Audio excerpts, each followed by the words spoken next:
le gusta.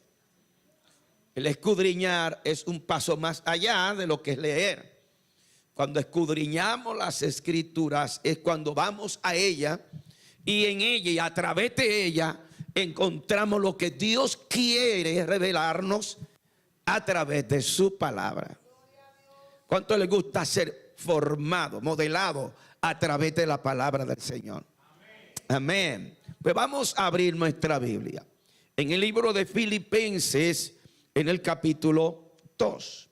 En esta noche yo quiero pues modelar un tema: el carácter de una verdadera comunidad de fe. Hablaremos de carácter, hablaremos de comunidad de fe. Amén. Filipenses en el capítulo 2.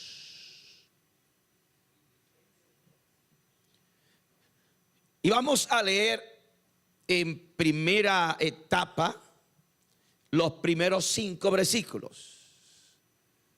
Filipenses 2, 1 al 5, lo que la palabra del Señor nos enseña dice así: por tanto, si hay alguna consolación en Cristo, si algún consuelo de amor, si alguna comunión del Espíritu, si algún afecto entrañable, si alguna misericordia, completad mi gozo, sintiendo lo mismo, teniendo el mismo amor, unánimes, sintiendo una misma cosa. Nada hagáis por contienda o por vanagloria, antes bien con humildad, estimando cada uno a los demás como superiores a él mismo, no mirando cada uno por lo suyo propio, sino cada cual también por lo de los otros. Leemos todo el último versículo, verso 5. Haya pues en vosotros este sentir que hubo también en Cristo Jesús. Y ahí lo dejamos. Dios le bendiga. Dios le bendiga. Padre, gracias.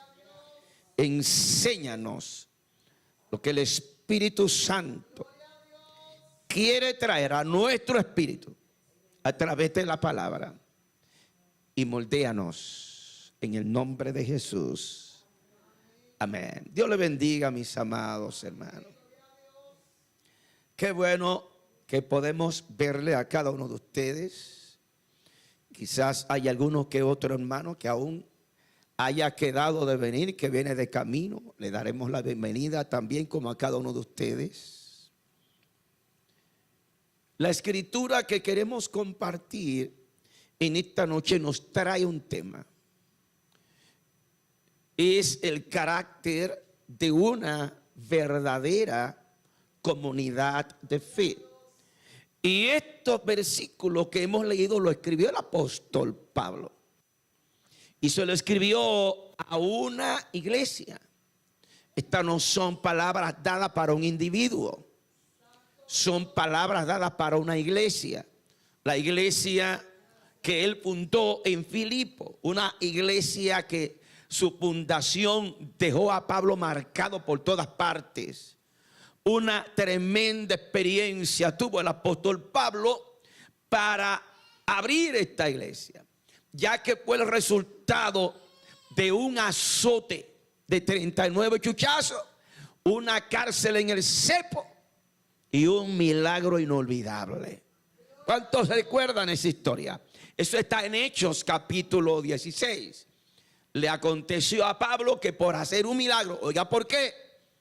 Un milagro de liberación, fue acusado injustamente, fue azotado con 39 chuchazos y metido en un calabozo, un lugar, una cárcel profunda, oscuro, amarrado los pies y las manos. Y en medio de ese ambiente, Dios hizo un milagro extraordinario. No se ve todos los días. Son muchos los cristianos que hoy en día están presos todavía. Son muchos los cristianos que mueren bajo los verdugos, que lo azotan, los matan por su fe. En el caso del apóstol Pablo, en Hechos capítulo 16, sucedió un milagro. Dios quiso, a Dios le pudo producir una liberación para sacar a Pablo de la cárcel juntamente con su compañero Silas, pero no lo sacó por la orden de un Donald Trump que dijera saquen a ese hombre. No fue porque alguien hizo gestión para que liberaran a Pablo. Fue que el cielo se movió a la tierra. No sé cómo fue, pero yo estoy seguro que hubieron ángeles que vinieron con órdenes de Dios para remover las cárceles, diciendo estos hombres no pueden estar aprisionados en este lugar. Removieron las cárceles, los cimientos de las cárceles, rompieron cadenas. Y de repente el hombre que estaba preso en las profundidades salió libre, las manos y los pies desatados, y Pablo y su compañero Silas fueron poderosamente liberados por el poder de Dios. Es en ese contexto histórico que se forma lo que fue la iglesia. El mismo carcelero se convirtió a Dios, su familia se convirtió a Dios, se bautizaron y comenzaron a desarrollar una de las más poderosas iglesias que el apóstol Pablo estableciera en los tiempos primitivos. La iglesia de Filipo fue un modelo de iglesia para Pablo, un modelo de inspiración, una comunidad de fe que su legado trascendió a lo que fue el ejemplo en los tiempos de Pablo. Era una iglesia colaboradora, apoyadora de su ministro, que siempre estaba colaborando, apoyando al ministerio, no importa donde estuviera Pablo. Era tremendo lo que pasaba con esta iglesia. Era persiguiendo a Pablo para mandarle esa ofrenda, esos diezmos, ese apoyo. Era algo increíble. Era un amor que había ligado a esa iglesia desde su fundación hasta el final del ministerio de Pablo. A esta iglesia de Filipo, Pablo la toma como modelo y le establece las pautas que encontramos en estos versículos. Y comienza Pablo en el capítulo 2 diciendo: por tanto, si hay alguna consolación en Cristo. Ese si hay alguna es porque el apóstol Pablo está mandando a los cristianos de Filipo a seguir un modelo o un patrón de conducta, de vivencia, de fe, que era lo que iba a marcar y a caracterizar a los verdaderos cristianos en una comunidad. El apóstol Pablo estaba instaurando lo que era un modelo de iglesia, no solo en la iglesia primitiva. Ese es el modelo que nuestra iglesia debe de tener. ¿Cuántos dicen amén a esto? Así que estas palabras: si hay alguna consolación en Cristo, es porque la característica que debemos reflejar debe de ser una característica tal que exprese con nuestra conducta y con nuestro accionar consolación. ¿Y qué es consolación?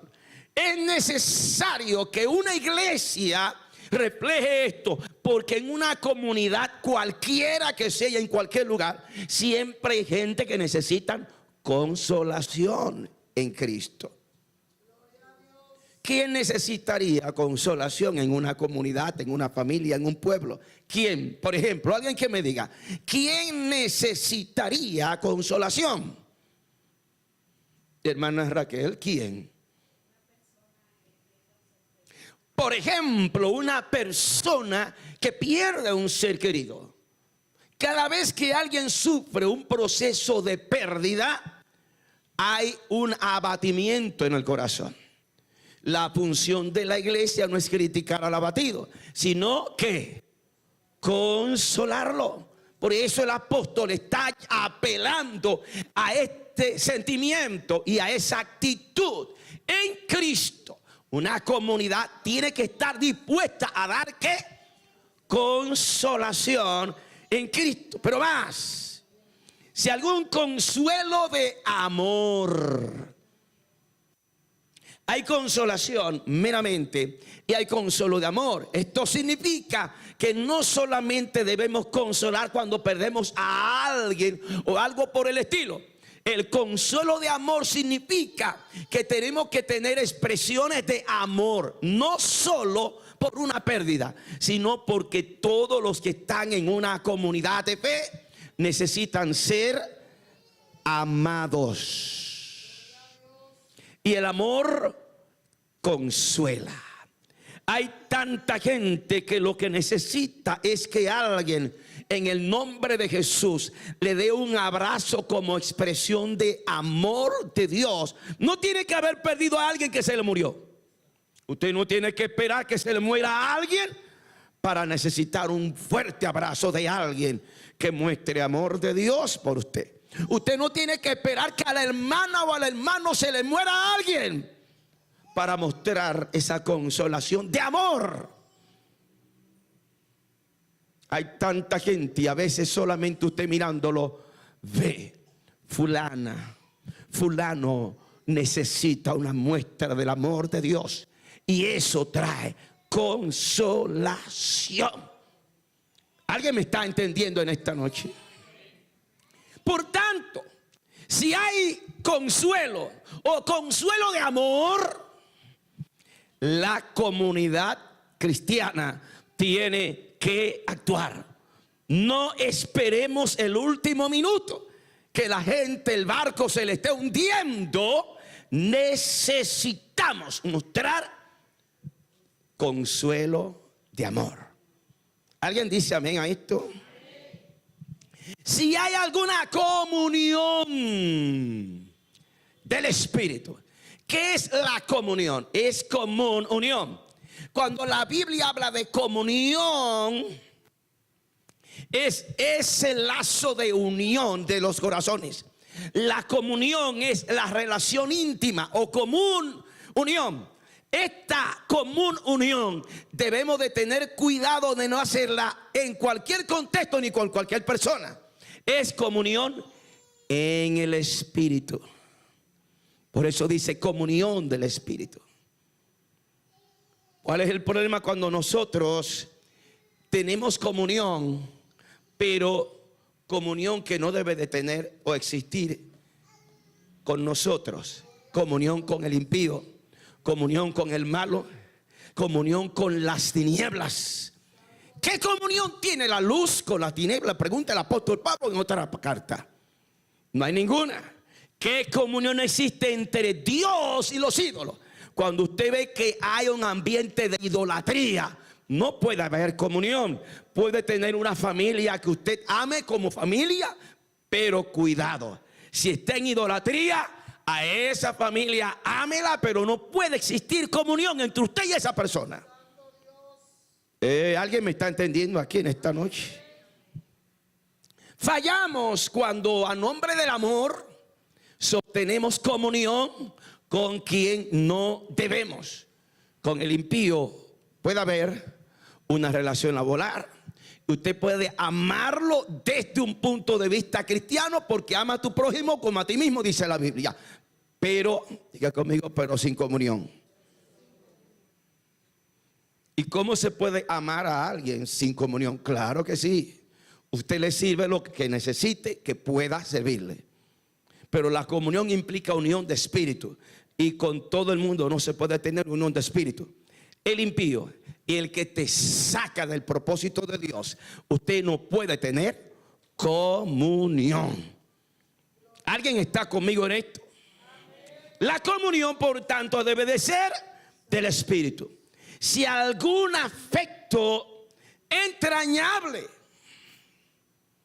afecto entrañable, el afecto de lo profundo, de las entrañas.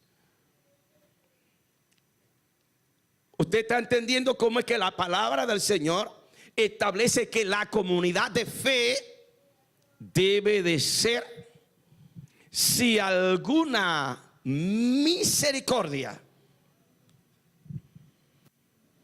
que es una expresión de misericordia.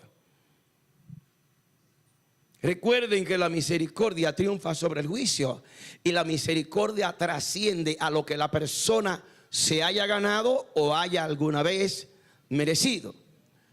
Tenemos siempre ese dilema entre lo merecido, lo ganado y lo que es la muestra de misericordia. No todo el mundo se gana las cosas y no todo el mundo la merece. Ahí es que la misericordia hace un trabajo. El trabajo de la misericordia es ir más allá de lo que la gente pueda merecer o se haya ganado. Esto es algo que se hace con sabiduría, pero siguiendo el patrón de Dios para con nosotros. Dios no nos amó por lo que merezcamos, ni por lo que nos hayamos ganado. Él nos amó porque nos ama y punto. Dios nos ama de tal manera que dio a su Hijo unigénito para que todo aquel que en Él cree no se pierda, mas tenga vida eterna. Y en ese texto, el contexto en ningún momento explica y dice a la gente buena y a la gente que lo merece. Son tantos los que no son buenos, nada bueno, y no lo merecen, no merecen nada, pero aún así el amor de Dios los alcanza. ¿Cuánto alaban el nombre del Señor? Alguien que diga amén en esta noche. Pues ese texto, que es el primero, lo que nos va es revelando el carácter de una verdadera comunidad de fe. Y digo verdadera porque hay comunidades de fe que no reflejan ese carácter de Dios. Son comunidades de fe, pero no reflejan el carácter de Cristo. No reflejan la voluntad de Dios, no reflejan el plan y el propósito de Dios, no reflejan lo que Dios quiere, hermanos, que reflejemos. No lo reflejan. Y en ese sentido, esas comunidades no reflejan que son verdaderas comunidades de fe. En esta iglesia, perfectos no seremos, pero queremos reflejar el carácter de Cristo. Cuando la Biblia habla de carácter, habla de esencia. Lo que se es en el fondo, no en la apariencia. El carácter de una persona refleja el sello distintivo en su interior. El carácter no traiciona. El carácter no engaña. El carácter refleja lo que se es por debajo de la ropa. No por encima, por debajo de la ropa. En otras palabras, el carácter del cristiano va a reflejar la condición que en esencia Dios quiere que tengamos. Y para ello, la persona o la comunidad tiene que haber conocido al Cristo que va a reflejar. Nadie puede reflejar a un Cristo vivo si la persona no tiene la esencia de Cristo en su interior. ¿Dicen amén? Ahí no hay engaño. En el carácter, hermanos, no hay engaño. Usted puede tener traje de ministro, ropa de santa, traje de predicador, saco y corbata con todo lo demás, pero si su carácter no tiene el sello de Dios, usted va a sacar sus pichones. Esos pichones lo van a delatar. Con mucha gente que usted lo ve de arriba abajo y dice: wow, cuánta santidad, qué sierva, qué siervo. Y a cualquiera engañan. Es más, hay mucho engañando a mucha gente por el mundo. A cualquiera engañan. Repito, hay muchos engañando a mucha gente por el mundo, pero el carácter lo delata. El carácter lo delata porque el carácter revela lo que hay adentro del interior de la persona.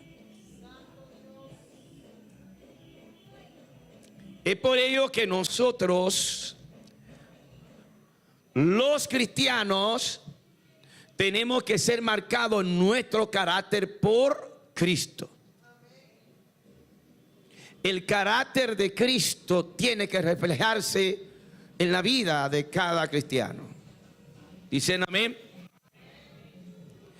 ¿Para qué? Para no ser desnudado o avergonzado. Y déjeme decirle algo. Usted puede allantar a cualquiera a través de una ropa de cristiano, pero a los demonios usted no lo allanta. Usted ve lo que la Biblia enseña. Corran, corran, cierren la puerta. Santísimo, me imagino.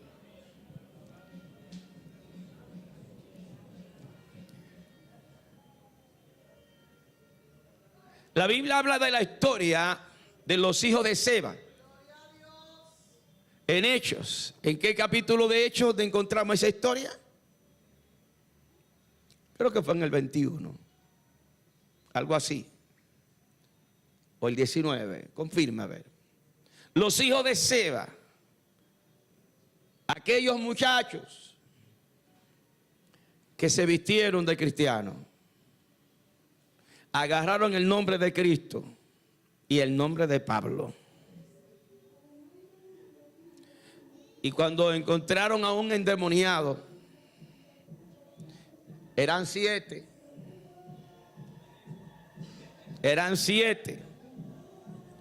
Y ellos fueron vestidos de cristianos y dijeron: en el nombre de Jesús, el que predica Pablo. Óigame, ¿quién? Jesús, el Hijo de Dios, ¿verdad? Y Pablo, el apóstol de Dios. Y cuando ellos fueron, en el nombre de Jesús, el que predica Pablo, óigame, cualquiera piensa que con todo esa cosa, de seguro, esos demonios van para afuera. ¿Qué va? Los demonios dijeron: bueno, conocemos a Pablo y a Jesús, el que Pablo predica. 19. Pero ¿y ustedes? ¿De dónde vienen ustedes? ¿De dónde ustedes salieron? ¿Quiénes son ustedes?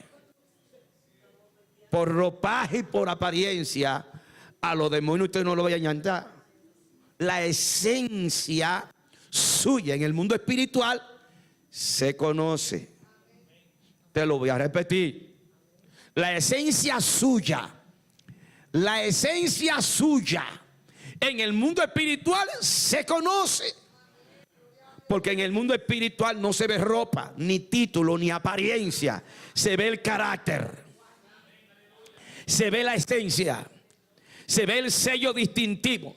Se ve lo que hay desde adentro. Por eso, esos demonios, por ese aguaje que vinieron esa gente, esos 7 muchachos, no le van a hacer caso a eso. Digo: no, hombre, no, mira Dice que a nombre de Jesús, el que predica Pablo. Conocemos de lo que están hablando, pero ustedes, ¿quiénes son? Le cayó en un demonio, un solo, o sea, un endemoniado. ¿Quién sabe cuántos demonios tenía? Agarró a 7. Quizá alguno estaba bien fuerte, pero y los demonios le hacen caso a eso. Dije: no, que con mollero, nada de eso. No es cuestión de mollero, es cuestión de la esencia. Y la esencia va más allá de la apariencia. Así que usted con apariencia me puede allantar a mí. Claro, yo soy humano. Hasta Samuel, el profeta ungido de Dios, la apariencia lo allantó, lo engañó. Cuando él fue a ungir al rey de Israel, cuando él vio el primero con este flow de rey y eso mollero y ese tamaño, dijo: aquí está el rey de Israel. Y Dios le dijo: aguántate, muchacho, aguántate, que tú lo que estás mirando, lo que está delante de ti. Yo no miro lo que está delante, yo miro lo que está dentro. No te lleve de eso.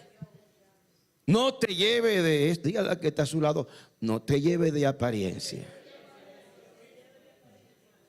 Hay mucha gente que nada más apariencia y de ahí no pasa. Dígale al que está a su lado, esto es cuestión de esencia. Es la esencia lo que Dios busca.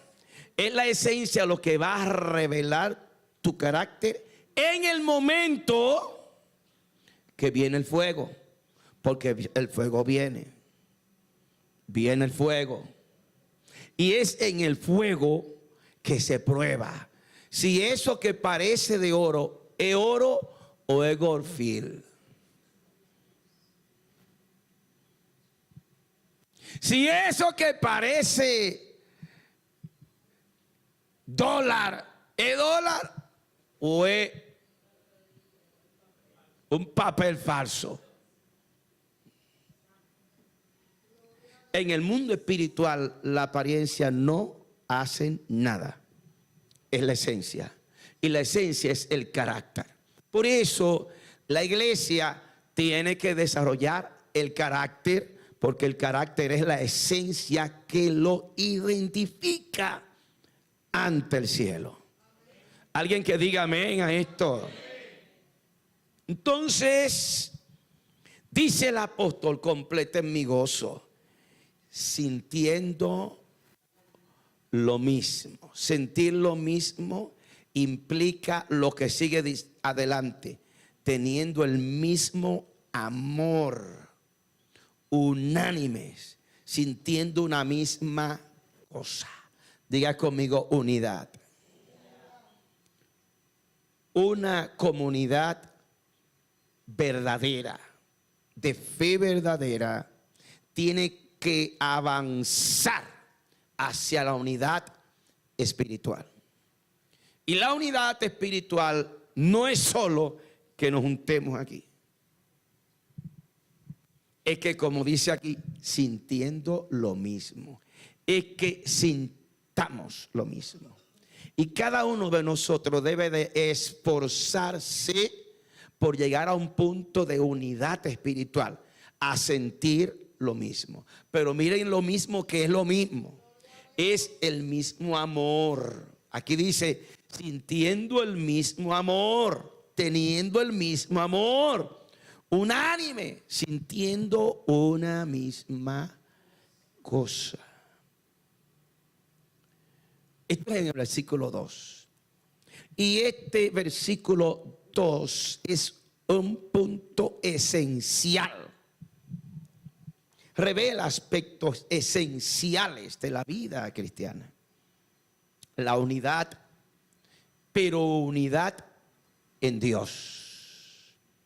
El ser humano suele hacer muchas unidades. Desde los días de la Torre de Babel, que fue el primer gran proyecto de unidad en el mundo. ¿Qué fue la Torre de Babel?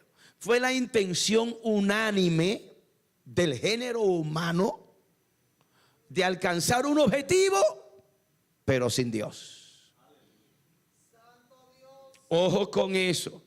No es todo lo que unifica que Dios quiere para revelar el carácter de una verdadera comunidad de fe. Hay cosas que unen, pero que te llevan a perdición.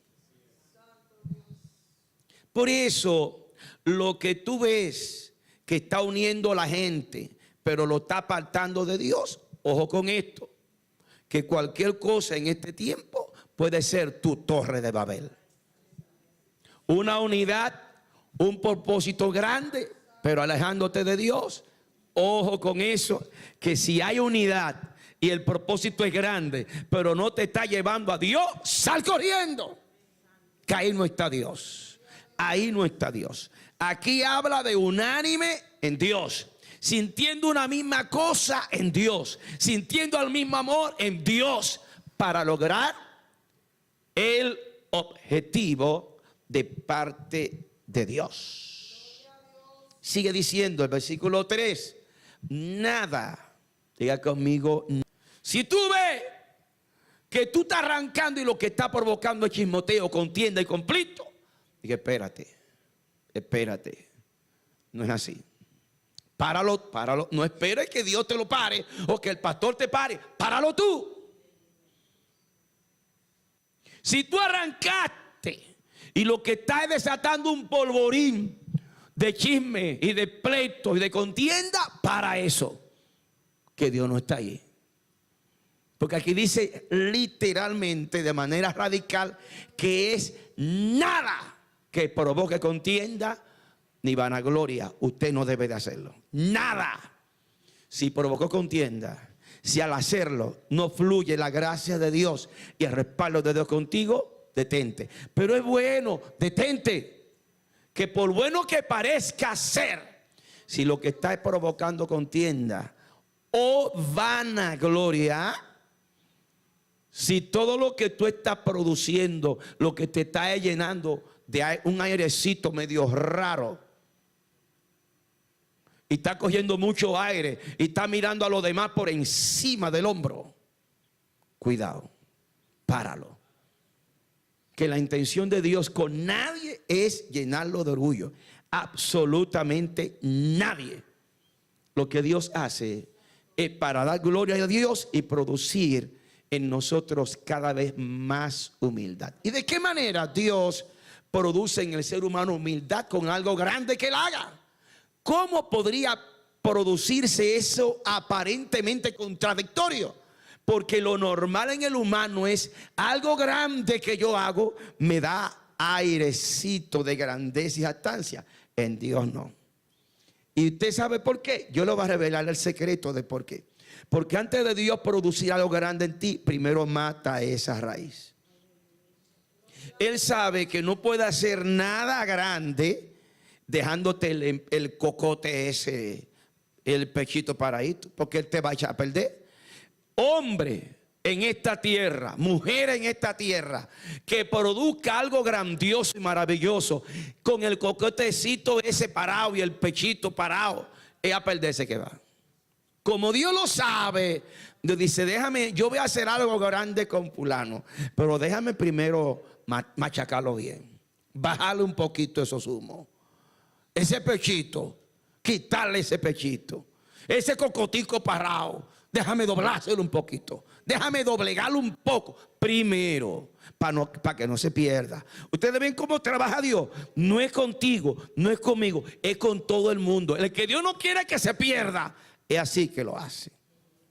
O pregúntele a Moisés para que usted vea. Óyeme, lo que Dios iba a hacer con Moisés era algo tan grande que todavía de eso se habla, señores. Las películas de Moisés son grandiosas, las obras que se ven que hizo. Pero ¿qué hizo Dios? Déjame trabajar a este muchacho primero, porque este muchacho se la da de que de muy... El flow de Moisés no era, señores, dice que era poderoso en palabras y obras. El hombre era un jefe. Era un jefe. Moisés era un jefe. En el palacio, en el trono de Faraón, el hijo de la hija de Faraón, el heredero potencial del trono. Estaba Moisés que caminaba, mire, con un aire de general. Dicen historiadores que se refieren sobre la vida de Moisés, que el hombre había conquistado varias de las ciudades que fueron adjudicadas al reino de Egipto. Moisés fue el que capitaneó eso. Óigame, el hombre tiene un aire que cuando él va a visitar a sus hermanos, él va en calidad de jefe. Él no pretende que alguien lo enfrente y le eche boche y lo reprenda y lo pare. Él quiere que todo el mundo se le ponga a sus pies. Él va como lo que él era, porque no era que no lo era, él era. Pero por eso Dios no podía dejar que el hombre prospere, porque se iba a perder, iba a ser un desastre. Y por eso Dios, cuando va Moisés con ese pechito parado y comienza a matar gente sin pedirle permiso a nadie, porque de una vez el primero que lo vio no lo pensó dos veces, ¡pam! Abusador, maltratando a uno de mi pueblo, muerto y enterrado, sin pensarlo. Moisés no estaba dándole mente a nada. Cuando vuelve al otro día, Él sigue el hombre porque es que el hombre tiene donde es mando y jefatura. Mire ustedes dos que es lo que están peleando, se paren. Ah, me va a matar a mí también, león. ¿Qué? Cuando Moisés vio eso, dijo, ay, mi madre, ahorita eso se sabe y me mandan a matar porque esto es una traición a la patria. Mejor me voy de aquí. ¿Para dónde fue Moisés? ¿Qué sabía Moisés? ¿A dónde iba? A correr fanático, corriendo y corre, y corre, y corre, y corre. Llegó a una comunidad que nadie lo conocía, que eran ancestros de sus familiares, de los ismaelitas. Y allá se refugia. Hambre, sol. Ese hombre llegó de esa caminata en el desierto, prietecito. Y así seco. A pasar hambre, a coger lucha. Le dieron un empleo a cuidar ovejas ajenas. Y Moisés duró en ese empleo 40 años sin ascenso. Después de 40 años, el que llegó a cuidar las ovejas de Jetro, usted ve, dice la Biblia, cuidando las ovejas de Jetro, su suegro. No eran de él. En 40 años el hombre no prosperó. Sí, porque Jacob. Por eso fue que Jacob tuvo Dios que también majalo. Porque es que así con el pechito parado nadie va para ningún lado. 40 años Moisés y ni siquiera, señores, un terrenito pasó una casa. 40 años no tenía ovejas propias. Cuidaba las ovejas del Jetro, su suegro. Y después de 40 años que Dios le dice, Moisés, estamos listos, vamos al mambo, a lo que vinimos. Yo, ¿para dónde? Yo no voy para ningún lado, yo estoy explotado. Yo no sirvo para nada. No, pero muchacho, tú eres el hombre que yo escogí para que vaya donde Faraón. Yo manda a otro, que yo no voy por ahí. Yo no doy para eso. Óigame, Moisés. Y el hombre estaba tartamudo. El hombre no era tartamudo. Fue 40 años de machaque que lo puso a él, que no se atrevía, ni hablaba bien el hombre. En 40 años su poderío, su flow, su fluidez y todo lo que tenía se le bajó. El brillo, qué brillo. Ay, Dios mío. En 40 años Moisés lo había perdido todo. Y ahí lo agarra Dios, muchacho. Lo que pasa es que lo que tú vas a dar soy yo que lo tengo. No te preocupes, que ahora soy yo el que va a hablar a través de ti, Moisés. A su nombre. La experiencia de Moisés, la experiencia de David. ¿Ustedes se acuerdan de David? Este es el ungido rey de Israel. Le derraman aceite. ¿Y usted cree que le pusieron una corona? Una corona, David. Después que el profeta lo unge como rey, el papá nada más echó que el profeta doblara la esquina y dijo, mira, a ti te ungieron como rey, pero váyase para el campo a cuidar ovejas, que eso es lo suyo. No le haga caso a ese profeta. Ese profeta como que no vio bien. Le estoy hablando mentira, señores. Eso fue después de ungido. David estaba cuidando ovejas. Todavía viene Goliat. Y está Goliat. Ya David estaba ungido cuando eso. ¿Y a qué fue que el papá mandó a David? Le dijo, mira, llévame esta comida a tus hermanos, que son los verdaderos valientes de Jehová. Los guerreros de Dios que están en el campo de batalla no han tirado ni una piedra, esos manganzones. Y dije, papá, alabanciándolo, dije, esos son los guerreros. Llévale comida y no te me detengas, que lo tuyo es cuidar ovejas. Vaya y venga de una vez. Pero el papá no fue el que vio que a él lo ungieron. Se lo olvidó. Se lo olvidó, no le hizo caso a eso. Es que no, Dios no podía que tan rápido David subiera encopetado. ¿Y sabe lo que hizo Dios? Después que David mató a Goliat, porque lo mató con una pedra en el nombre de Jehová, con una sola piedra. Después de eso fue a correr. Cuando David estaba que ya dijo, bueno, va a comer bueno, el hambre que yo he pasado en el desierto se acabó. Y estaba David, de repente Saúl entró en celo. Y lo comenzó a perseguir y duró 10 años corriendo. 10 años de desierto, de aprendizaje, de machacamiento. Allí, para que aprenda a no parar tanto el cocote, no sacar tanto pechito, y a que aprenda y entienda que de Dios es el poder, que Dios es el que puede, que a Él sea toda. Alguien que diga: de Dios es la gloria y el poder.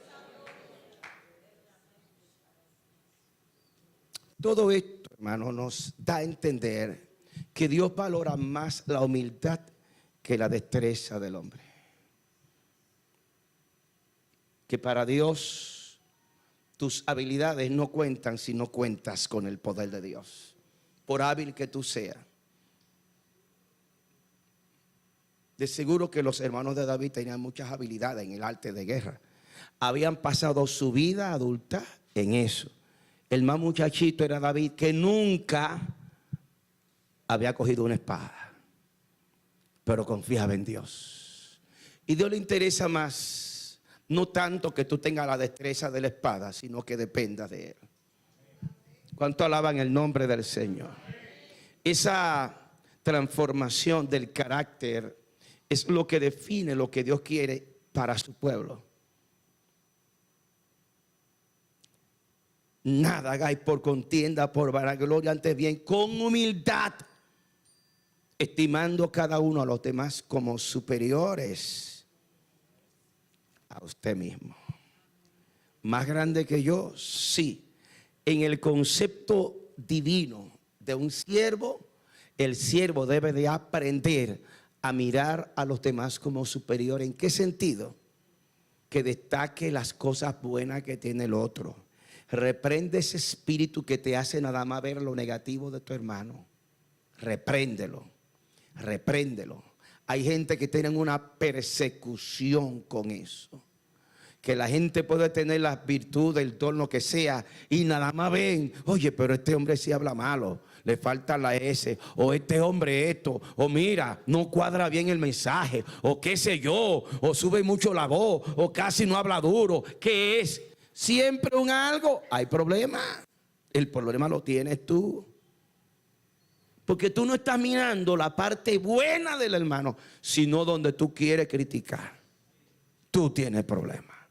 Si tú eres de esa gente que nada más mira qué criticar del que se para aquí, tú tienes problema.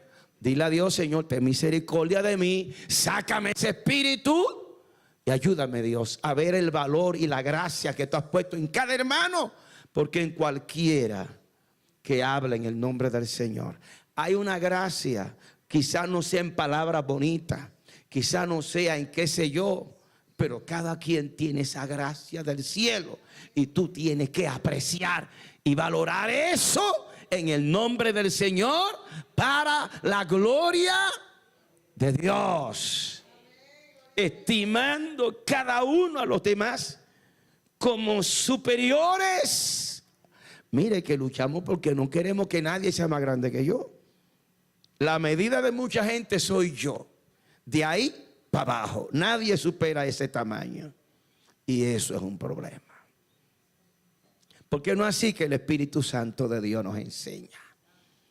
Dice: no mirando cada uno por lo suyo propio, sino cada cual también por lo de los otros. Es el versículo 4. Estamos terminando.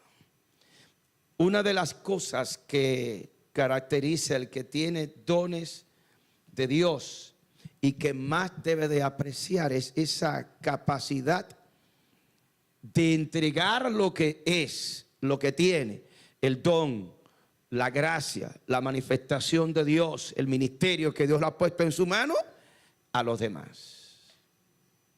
Porque si tú tienes un don, una gracia, un ministerio, un lo que sea que venga de parte de Dios, no es para ti, es para que ministre a los demás. ¿Cuánto alaban al Señor? Y el Espíritu Santo de Dios está sumamente, óigame, sumamente interesado en desarrollar esa característica en nuestra vida, individualmente y como iglesia. Lo que tú eres ve mirando a quién le pertenece, porque no es para ti. ¿A quién tiene que entregarle tu don, tu servicio, tu ministerio? Lo que Dios pone en tus manos es para que se lo entregue a otro. Dice la Biblia en este versículo que acabamos de leer, que no miremos por lo propio, sino cada cual por lo de los otros. Lo que tú eres y tienes es para servir a los demás. Dígalo conmigo. Todo lo que tengo recibido de Dios es para ministrarle a otros. Y concluye, y ya con esto es mi conclusión, diciendo: haya pues en vosotros este sentir que hubo también en Cristo Jesús. Esto revela la esencia de todo. Esto es el verdadero carácter que Dios quiere desarrollar en nosotros. Dios quiere que tú y yo nos parezcamos a Cristo, olamos a Cristo, reflejemos a Cristo, seamos como Cristo. Eso es lo que el Espíritu de Dios nos está diciendo. Que haya en nosotros el mismo sentir que hubo en Cristo Jesús. Es lo que el Padre desea de parte de Dios para con nosotros. Que seamos un reflejo de la naturaleza y del carácter de Dios en nuestra vida. Hasta que nosotros como iglesia no seamos marcados por Cristo, no podremos reflejar a Cristo. Hasta que Dios no nos moldee por dentro, no en la mera apariencia, sino en la esencia de lo que somos, usted no podrá reflejar a Cristo. Porque a Cristo solo los reflejan los que están marcados por Él en su interior. Si Cristo no está dentro de ti, cuando tú hables, no vas a hablar como Cristo. Cuando tú toques, no vas a oler a Cristo, no vas a tocar como Jesús. Ni siquiera dando. Hay gente que hasta dando reflejan la malignidad del corazón. Cuando dan con manipulación, cuando dan por interés, cuando dan tratando de conseguir algo a cambio. Nada de eso refleja el carácter de Cristo. El carácter de Cristo en esencia es la expresión del amor de Dios. Y a través de ese amor de Dios nosotros mostramos al mundo cuánto Dios lo ama. Haya en nosotros el mismo, no es parecido, es el mismo sentir, la misma esencia de la naturaleza de Cristo expresada a través de nosotros. Ay, pastor, ¿y cómo se hace eso? Bueno, mi hija, deja que Dios te machaque. Que cuando Dios machaca nuestro yo, nuestro ego y nuestra forma de ser, porque yo soy así, o los Pérez o los Juanes somos así, y tú arranca eso que es tu forma familiar de ser, y entonces Dios te arranca eso y tú vas a comenzar a expresar cómo lo hace Jesús. ¿Qué quiere Dios para con nosotros? El Padre eso es lo que quiere. Dios eso es lo que quiere. Que haya en nosotros la expresión y el sentimiento de amor que hay en Cristo Jesús. No es fácil. No es fácil. Diga conmigo, pero se puede. Todo lo puedo en Cristo que me fortalece. Soy tan tendente a expresar las cosas a mi manera y a reflejar mis puntos de vista, porque yo creo y yo pienso y yo siento lo mío. ¿Y qué piensa Jesús? ¿Cuál es el sentir de Cristo? Haya en vosotros no vuestro sentir, porque yo siento que haya en vosotros el sentir de Cristo. ¿Qué dice Jesús? Eso es lo que Dios quiere. Y una vez expresemos esto, nuestra comunidad de fe estará revelando un verdadero carácter de fe y de esencia como Cristo quiere para su iglesia. Dios nos bendiga mucho a todos. Le invito a ponerse sobre sus pies. Si algo de esto ha afectado su vida y la ha ministrado a su corazón, es que esta palabra rumie en su interior. Repítalo como las